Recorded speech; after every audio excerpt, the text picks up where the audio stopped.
মধ্যপ্রাচ্য পরিস্থিতি নিয়ে আমাদের সাথে আলোচনার জন্য যুক্ত হচ্ছেন আন্তর্জাতিক সম্পর্ক বিশ্লেষক অধ্যাপক মেজবাহুল আজম সওদাগর। আপনাকে স্বাগত জানাই এবং ধন্যবাদ সংবাদ সংযোগে সময় দিয়েছেন। এতদিন আমরা দেখেছি ইরান, ইসরায়েল এবং যুক্তরাষ্ট্র এই ইরানের ওপর এই দুই দেশের লড়াই। এখন যখন যুক্তরাজ্য, জার্মানি এবং ফ্রান্স তারাও যখন এই যুদ্ধে ইরানের বিপক্ষে দাঁড়ায়, তখন তো আসলে আর এককভাবে বলবার সুযোগ নেই যে লড়াইটা শুধু এই তিন দেশের মধ্যে থাকছে। সেটি এখন আরও কয়েকটি দেশ যুক্ত হওয়ার কারণে লড়াইটা তো আসলে বিস্তৃত হয়ে গেল। কিভাবে দেখছেন বিষয়টি? না, আপনার এই যুদ্ধটা একটা ক্রিটিক্যাল যুদ্ধে পরিণত হবে, কারণ আমেরিকা যখন কোনো যুদ্ধে সরাসরি অংশগ্রহণ করে, আমেরিকার যে ওয়েস্টার্ন এলিয়েন্স আছে, ওয়েস্টার্ন যে কান্ট্রিগুলো আছে যারা আমেরিকাকে সবসময় সাপোর্ট দিয়ে থাকে, তারাই আমেরিকার কথায় আপনার হলো যে যুদ্ধে অংশগ্রহণ করবে। এক্ষেত্রে ইংল্যান্ড, ফ্রান্স, এগুলো এই রাষ্ট্রগুলো আপনার সবসময় আমেরিকার সাথে কাজ করবে, আমেরিকান অ্যাক্টর হিসেবে কাজ করবে, তারা যুদ্ধের মধ্যে অংশগ্রহণ করবে। কিন্তু যুদ্ধের ব্যক্তিটা বৃহৎভাবে ইরান তার সর্বোচ্চ শক্তি দিয়ে যুদ্ধটাকে প্রোটেক্ট করার চেষ্টা করবে এবং ইরানের পক্ষ থেকে আপনার এই যুদ্ধের যে অ্যাটাকিং অ্যাপ্রোচ এটা থামবে না, বিকজ ইরান খুব সহজে আপনার মাথা নত করবে না। তারা আত্মসমর্পণের চেয়ে যুদ্ধে আপনার হলো যে চালিয়ে যাওয়াটা ওদের কাছে অনেক বেশি প্রায়োরিটি পাবে। অন্যদিকে মধ্যপ্রাচ্যের যে রাষ্ট্রগুলো আছে, এই রাষ্ট্রগুলোতে কিন্তু ইরান অ্যাটাক করছে না। এই রাষ্ট্রগুলোতে যে সমস্ত মার্কিন ঘাঁটি আছে সেখানে কিন্তু ইরানের মূল লক্ষ্যবস্তু, এবং ইসরায়েলের সাথে ইরানের দীর্ঘদিনের শত্রুতা এবং ইসরায়েলকে ইরান নিশ্চিহ্ন করতে চায়, এবং এই যুদ্ধে দেখবেন যে ইসরায়েলের প্রতি অ্যাটাকটা অনেক বেশি হবে। তবে হ্যাঁ, যেহেতু এখানে ইসরায়েল শুধু একা না, ইসরায়েলের পিছনে আমেরিকা সরাসরি অংশগ্রহণ করছে, এবং আজকে যে 3-4টি রাষ্ট্র ইউরোপের তারা যে যুদ্ধে অংশগ্রহণ করার জন্য সিদ্ধান্ত নিচ্ছে, সেটা যুদ্ধের ব্যাপ্তিটাকে আরো বাড়িয়ে ফেলবে। কারণ যখন ইউরোপিয়ান ওয়ার্ল্ডের শক্তিধর রাষ্ট্রগুলো যুদ্ধের মধ্যে অংশগ্রহণ করবে, ইরানের পক্ষে একার জন্য এই যুদ্ধকে প্রোটেক্ট করাটা অনেক কঠিন হবে। কিন্তু তখন সমীকরণটা কেমন দাঁড়াবে সেটা আমাদের একটু দেখতে হবে, বিকজ আমরা ইস্টার্ন পার্টের রাশিয়া এবং চীনের রেসপন্সটাকে দেখতে চাই। অর্থাৎ রাশিয়া এবং চীনের রেসপন্সটা আপনার বিশ্ব রাজনীতির মেরুকরণের জন্য বা বিশ্ব রাজনৈতিক সমীকরণ বা যুদ্ধের এই পরিস্থিতিকে মীমাংসার জন্য এক ধরনের রোল প্লে করতে পারে। শেষ করে নেই ডক্টর আনিসুর রহমান, ভুল করে আপনার নামটি আরেকজন অতিথির নাম আসলে আমরা বলে ফেলেছি, এর জন্য দুঃখিত আবারও। যেটা একটু জানতে চাই আপনার কাছে, যে মধ্যপ্রাচ্যের দেশগুলোর আসলে ভূমিকাটা আপনার নজরে এখন পর্যন্ত কি মনে হচ্ছে, যখন অন্য ইউরোপের দেশগুলো এই মার্কিন যুক্তরাষ্ট্রের সাথে যুক্ত হচ্ছে? আর বিভিন্ন গণমাধ্যম এর মধ্যে বলেছে যে ইরানে হামলার জন্য সৌদি আরব হচ্ছে মার্কিন প্রশাসনকে, অর্থাৎ ট্রাম্পকে হচ্ছে এক ধরনের বলা যায় কি বলে এটা, অনুরোধ জানিয়েছে। আপনার কাছে কি মনে হয় কেন সৌদি আরব হচ্ছে মার্কিন যুক্তরাষ্ট্রকে অনুরোধ জানাচ্ছে? এখানে সৌদি আরবের ফায়দাটা আসলে কি? দেখুন, মধ্যপ্রাচ্যের আরব রাষ্ট্রগুলো, এই রাষ্ট্রগুলোর প্রত্যেকটি রাষ্ট্রের মধ্যে আপনার প্রো আমেরিকান গভর্নমেন্ট। সৌদি আরবের রাজ পরিবার এটা হচ্ছে প্রো ওয়েস্টার্ন বা প্রো আমেরিকান একটা সরকার বা পরিবার। আপনি এরপরে যদি আপনি দেখেন সংযুক্ত আরব আমিরাত, এরপরে আপনি যদি কুয়েত দেখেন, বাহরাইন দেখেন, সিরিয়া দেখেন, সবগুলো রাষ্ট্রের মধ্যে কিন্তু এখানে প্রো ওয়েস্টার্ন, প্রো আমেরিকার এজেন্টরা রাষ্ট্র ক্ষমতায় আছে। এদের সাথে ইরানের প্রথম মৌলিক যে দ্বন্দ্ব সেটা হলো যে আপনার ধর্মীয় দ্বন্দ্ব। ইরান শিয়া একটা রাষ্ট্র, অন্যান্য রাষ্ট্রগুলো সুন্নি রাষ্ট্র। ধর্মীয় ব্যাপারের চেয়ে আরো ব্যাপারটা হচ্ছে রাজনৈতিক ইন এ সেন্স। মধ্যপ্রাচ্যে ইরান ধরেন এক ধরনের সম্প্রসারণবাদী নীতি আছে ইয়ামেনে হুতিরা ইরানকে, হিজবুল্লাহকে সমর্থন দেয় ইরান। সুতরাং ইরানের একটা বলয় তৈরি করতে চায় মধ্যপ্রাচ্যে। আবার মধ্যপ্রাচ্যের সবচেয়ে বড় প্রবলেমেটিক কান্ট্রি হলো ইসরায়েল যে এই রাষ্ট্রটিতে আপনার হলো যে ইহুদিদের, জায়নবাদীদের একটা রাষ্ট্র, এবং আরব রাষ্ট্রদের সাথে এদের গোপন অনেক চুক্তি আছে। এবং একমাত্র ফিলিস্তিনে আপনার আর অ্যাটাক করছে। দেখেন আরব সবগুলো রাষ্ট্র কিন্তু এখানে চুপ থাকে। এখানে একটা রাষ্ট্র মিডিয়েটর হিসেবে ভূমিকা পালন করতে পারে, কিন্তু এই রাষ্ট্রটার সামরিক সক্ষমতাও আপনার অনেক বেশি হবে না বিকজ অফ টার্কি। টার্কি যদি এই যুদ্ধের মধ্যে জড়িয়ে যায় সেই ক্ষেত্রে যুদ্ধের মেরুকরণ চেঞ্জ হবে, কিন্তু এই ক্ষেত্রে টার্কিকেও অনেক বেশি পরিমাণে আপনার দিতে হবে, এটার যুদ্ধের মাসুল দিতে হবে। কারণ টার্কি এমন একটা দেশ যেটা যদি যুদ্ধের মধ্যে জড়ায় তাহলে ওয়েস্টার্ন সমস্ত কান্ট্রিগুলোকে এই রাষ্ট্রটাকে অ্যাটাক করার জন্য মানে একবারে মুখ থুবড়ে থাকবে, এবং টার্কি একটা প্রবলেমের মধ্যে পড়বে বিকজ জিও স্ট্র্যাটেজিক্যালি এই কান্ট্রিটা খুব গুরুত্বপূর্ণ, ইউরোপ, আফ্রিকা এবং এশিয়ার মাঝখানে হওয়ার জন্য গুরুত্বপূর্ণ, এবং মধ্যপ্রাচ্যের অনেকগুলো রাষ্ট্রে তাদের ইনফ্লুয়েন্স আছে। কিন্তু মূল কথা হলো মধ্যপ্রাচ্যের রাষ্ট্রগুলোর আপনার সরকার এবং সিকিউরিটি সিস্টেম এটা কন্ট্রোল বাই আমেরিকা। সরকারও যেমন আমেরিকা নিয়ন্ত্রণ করছে, এদের সিকিউরিটি সিস্টেম, এদের মিলিটারি ইন্টেলিজেন্স সবগুলোকে আমেরিকা নিয়ন্ত্রণ করছে। সুতরাং এখানে প্রো আমেরিকান সরকারগুলো বসে আছে। তারপরে মধ্যপ্রাচ্যে যত বেশি পরিমাণে আমেরিকান বেসমেন্ট আছে, আপনার ওদের যে আমেরিকান ঘাঁটিগুলো আছে পৃথিবীর অন্য কোথাও নাই।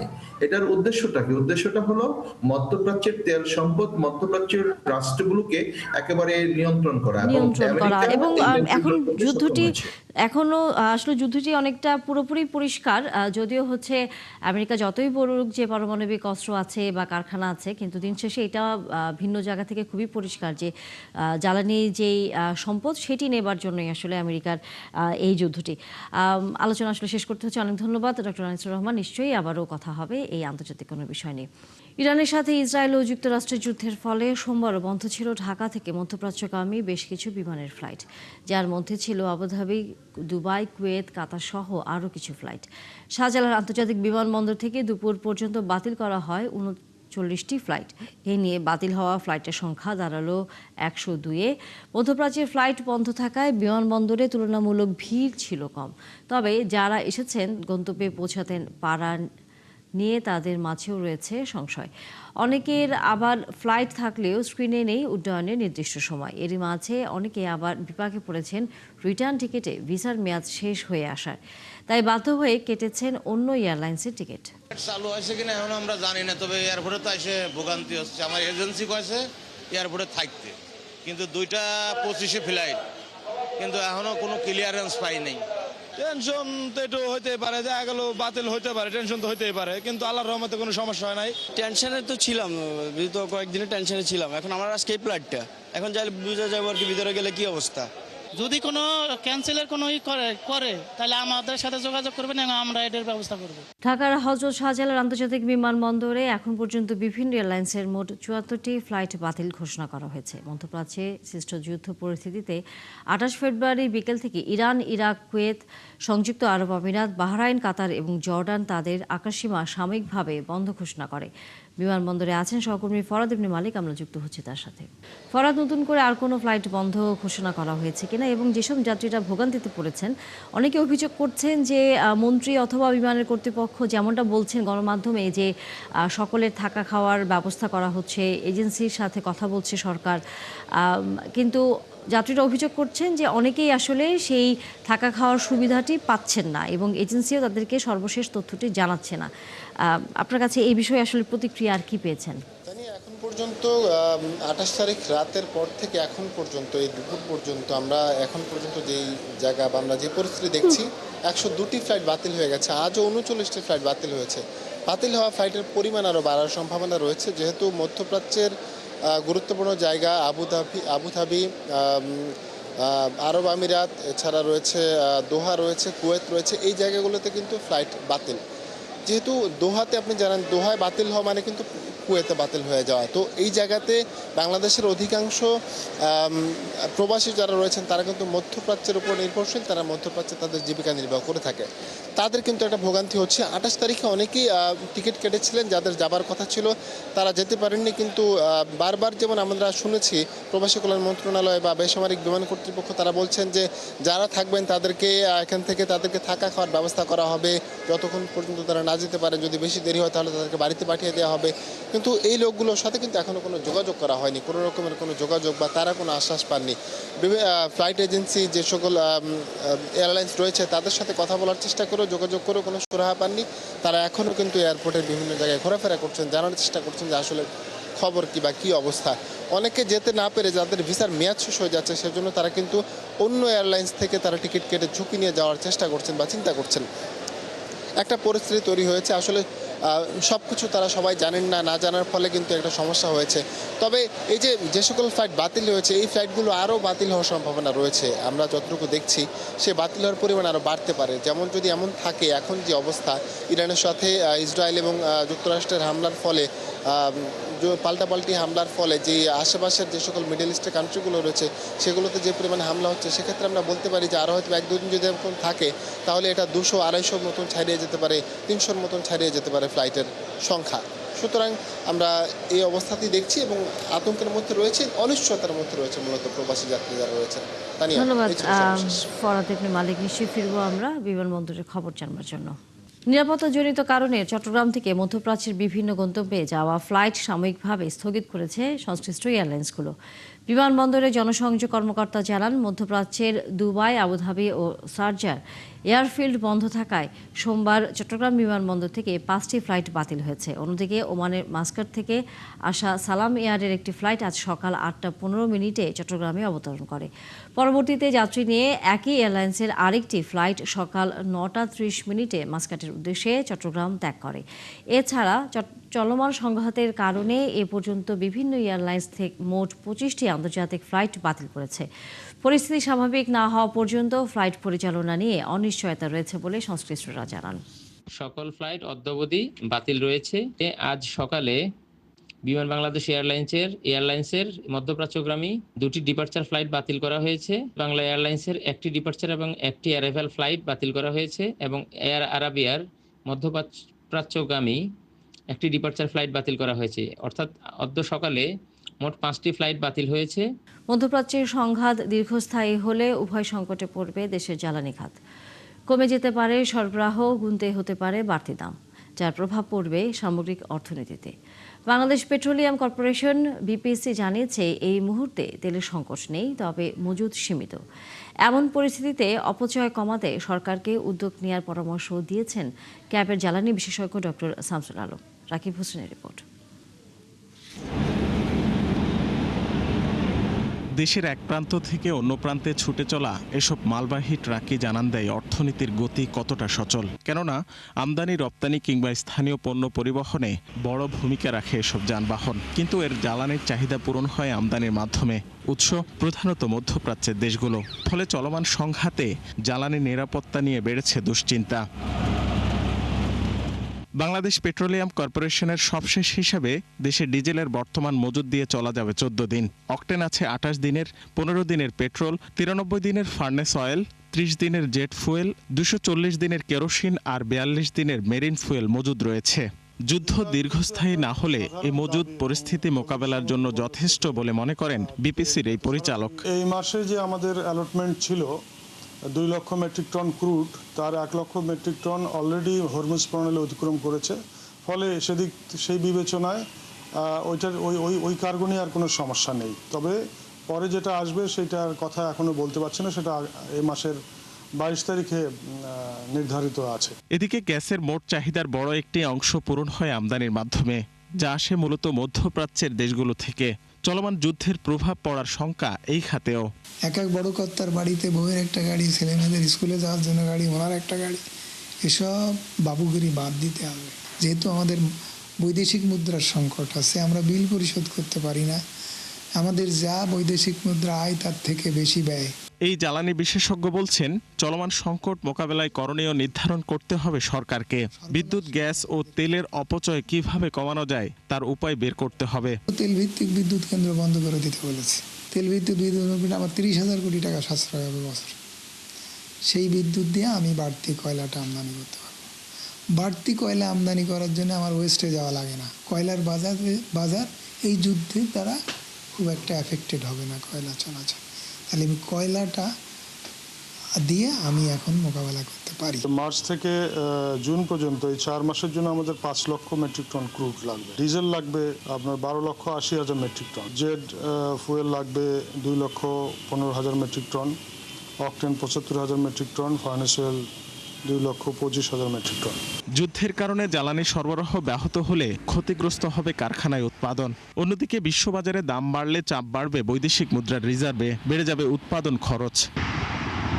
রাকিব হোসেন, ৭১, ঢাকা। মধ্যপ্রাচ্যের সংঘাতে হরমুজ প্রণালী বন্ধের কারণে পণ্য বাজারে কিছু প্রভাব পড়বে, তবে নিত্যপণ্যের প্রয়োজনীয় যোগান আছে বলে জানিয়েছেন বাণিজ্যমন্ত্রী খন্দকার আব্দুল মুক্তাদির। সকালে ভারতীয় হাইকমিশনার প্রণয় ভার্মার সাথে বৈঠক শেষে সাংবাদিকদের প্রশ্নের জবাবে তিনি কথা বলেন। বাণিজ্যমন্ত্রী বলেন, গেল 1.5 বছরে কিছু প্রতিবন্ধকতা তৈরি হয়েছে। আগামী দিনে বাণিজ্য সম্পর্ক কি করে ভালো করা যায় সে বিষয়ে আলোচনা হয়েছে। সেই সাথে প্রতিবন্ধকতার বিষয়গুলো হাইকমিশনারের কাছে তুলে ধরা হয়েছে। গেল অর্থবছরে ভারত বাংলাদেশের মধ্যে $11 বিলিয়ন দ্বিপাক্ষিক বাণিজ্য হয়েছে বলে জানান বাণিজ্যমন্ত্রী। ট্রান্সশিপমেন্ট নিয়ে আলাদা করে আলোচনা নয়, তবে সম্মিলিতভাবে সবকিছুকে এগিয়ে নিতে চায় বলে জানিয়েছে ভারতীয় হাইকমিশনার প্রণয় ভার্মা। যদি হরমুজ প্রণালী বন্ধই হয়ে যায় লম্বা সময়ের জন্য, এটি তো সি নেভিগেশনের জন্য সামুদ্রিক রুটের জন্য এটা খুব একটা গুরুত্বপূর্ণ একটা রুট। তো এরকম পরিস্থিতির উদ্ভব হলে জাহাজ ভাড়া বেড়ে যায়, আর এটা তো সবাই আমরা বুঝতেই পারি, জাহাজ ভাড়া বেড়ে গেলে প্রত্যেকটা পণ্যের উপর সেটার একটা প্রভাব হয়। নিত্য প্রয়োজনীয় আমদানি পণ্য, আমাদের জ্বালানি, এই সমস্ত দিক দিয়ে সংখ্যার কোনোই কারণ নেই। ঢাকাকে বিকেন্দ্রীকরণে গতিশীল রেল যোগাযোগ ব্যবস্থা গড়ে তুলতে সরকার আগ্রহী বলে জানিয়েছেন বুয়েটের পুরকৌশল বিভাগের অধ্যাপক ডক্টর এম শামসুল হক। সচিবালয়ে প্রধানমন্ত্রী তারেক রহমানের সাথে সাক্ষাৎ শেষে তিনি সাংবাদিকদের এই কথা বলেন। এই পরিকল্পনায় রয়েছে চট্টগ্রাম থেকে ঢাকায় এসে অফিস শেষে ফেরত যাওয়ার মতো ব্যবস্থা গড়ে তোলা। তিনি আরও জানান, সরকারের 180 দিনের পরিকল্পনার মধ্যে রাজধানীতে বৈদ্যুতিক বাস যোগাযোগ করতে চান প্রধানমন্ত্রী। মেট্রোর বাইরে অন্য কোনো সংস্করণ থাকে তো মেট্রো তো একটা না, আমরা একটা চিনেছি। মেট্রো কিন্তু ভারী মেট্রোটাকে বলা হয়। এটার যেমন দরকার আছে ব্রডব্যান্ড কানেকশন, পাশাপাশি কিন্তু লাইট রেলও দরকার আছে, মনোরেল দরকার আছে, বাস রুট ফ্র্যাঞ্চাইজ দরকার আছে, বাস র্যাপিড ট্রানজিট বিআরটি দরকার আছে, এবং অর্ডিনারি বাস সব কিছুই কিন্তু দরকার, কিন্তু রেগুলেটেড হতে হবে। তো সেই হিসাবে উনি এখন ঘিঞ্জি এলাকাগুলি, অপরিকল্পিত এলাকাগুলিতে যেখানে মেট্রো যাবে না, মেট্রোকে কমপ্লিমেন্ট করার জন্য, সাপ্লিমেন্ট করার জন্য আমরা আর কি করতে পারি এইটার একটা স্টাডি করে ওনাকে একটা প্রস্তাব দেওয়া, যাতে করে এই বছরই ওনারা কাজ আরম্ভ করতে পারে। প্রধানমন্ত্রী তারেক রহমানের বিভিন্ন কর্মসূচি নিয়ে খবর রাখতে সচিবালয়ে আছেন সহকর্মী মোহন ইসলাম। আমরা যুক্ত হচ্ছি তার সাথে। মোহন, প্রধানমন্ত্রী সচিবালয়ের কর্মসূচি সম্পর্কে আমাদেরকে জানাবেন। কোনো বৈঠক চলছে কিনা এই মুহূর্তে? তা নিয়ে বৈঠক তো আসলে সকাল থেকে চলমান। কোনো মন্ত্রণালয়ের সাথে বৈঠক শেষ করছে, তারপরে আরেক মন্ত্রণালয়ের সাথে আসলে বৈঠক শুরু হচ্ছে। এরকম পরিস্থিতির মধ্য দিয়ে কিন্তু প্রধানমন্ত্রী আজকে সারাদিন চলছে। এর মধ্যে কয়েকটি বৈঠক শেষ হয়েছে। আমি যদি একটু বলি যে মুক্তিযুদ্ধ বিষয়ক মন্ত্রী আপনার বীর মুক্তিযোদ্ধা হাফিজউদ্দিন আহমেদ এবং ইশরাক হোসেন যিনি প্রতিমন্ত্রী, তারা বৈঠক করেছেন। বৈঠক শেষে তারা কিন্তু আমাদেরকে সংক্ষিপ্ত একটি ব্রিফ করেছেন। বলেছেন যে জুলাই যারা আহত এবং শহীদ পরিবারের যারা সদস্যরা রয়েছে তাদেরকে পুনর্বাসনের জন্য প্রধানমন্ত্রী যে নির্দেশনা দিয়েছেন তা কেমন বাস্তবায়ন হয়েছে তা জানতে চেয়েছেন প্রধানমন্ত্রী। এবং জুলাইয়ের যারা আহত এবং শহীদ পরিবারের সদস্য রয়েছে তাদের পুনর্বাসনে সরকার কাজ করছে বলে কিন্তু তিনি জানান।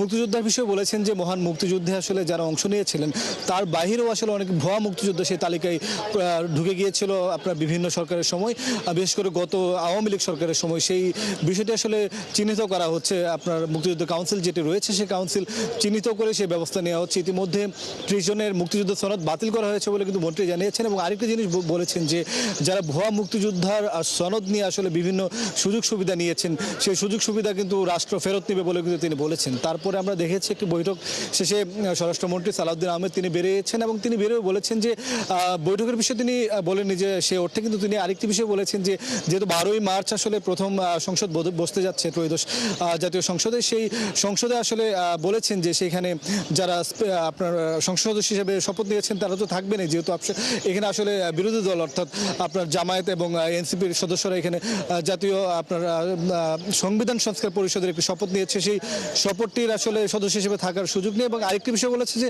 ডেপুটি স্পিকার হিসেবে বিরোধী দলকে তারা মৌখিকভাবে প্রস্তাব দিয়েছে। এখন দেখা যাক আসলে যে শেষ মুহূর্তে সংসদ বসার পর আসলে কী ব্যবস্থা নেওয়া হয় বা কী জিনিস গৃহীত হয়। তানিয়া।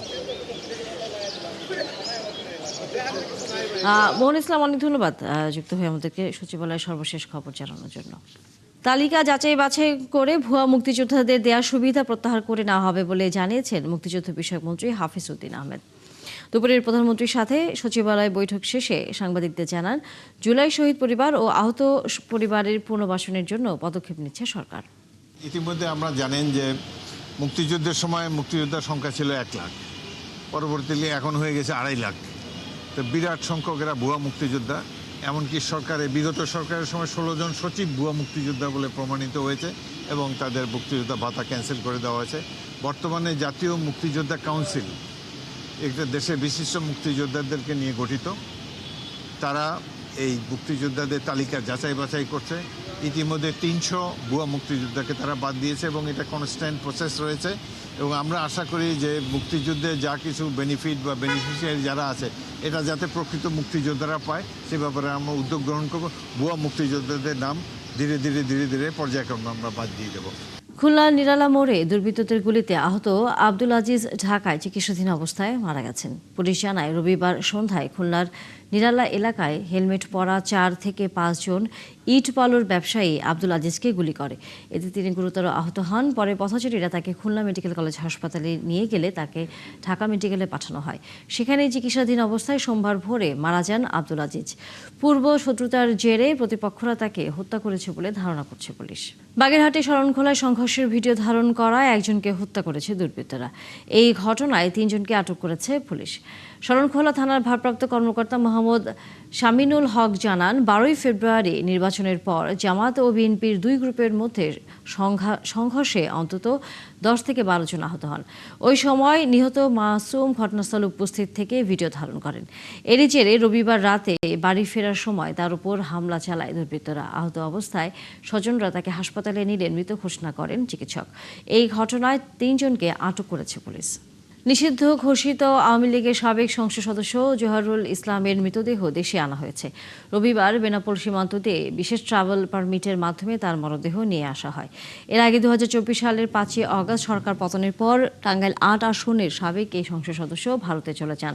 তার বিরুদ্ধে একাধিক মামলা রয়েছে। গত সপ্তাহে তিনি অসুস্থ হয়ে পড়লে কলকাতার দমদম এলাকার ফিনিক্স মেডিকেল সেন্টারে ভর্তি করা হয়। 1 সপ্তাহ হাসপাতালে চিকিৎসাধীন থাকার পর শুক্রবার তিনি মারা যান। চলছে সংবাদ সংযোগ। সরাসরি সংবাদ অনুষ্ঠান দেখতে চোখ রাখুন 71-এর ফেসবুক পেজে এবং সাবস্ক্রাইব করুন 71-এর ইউটিউব চ্যানেল। থাকুন 71-এর সাথে।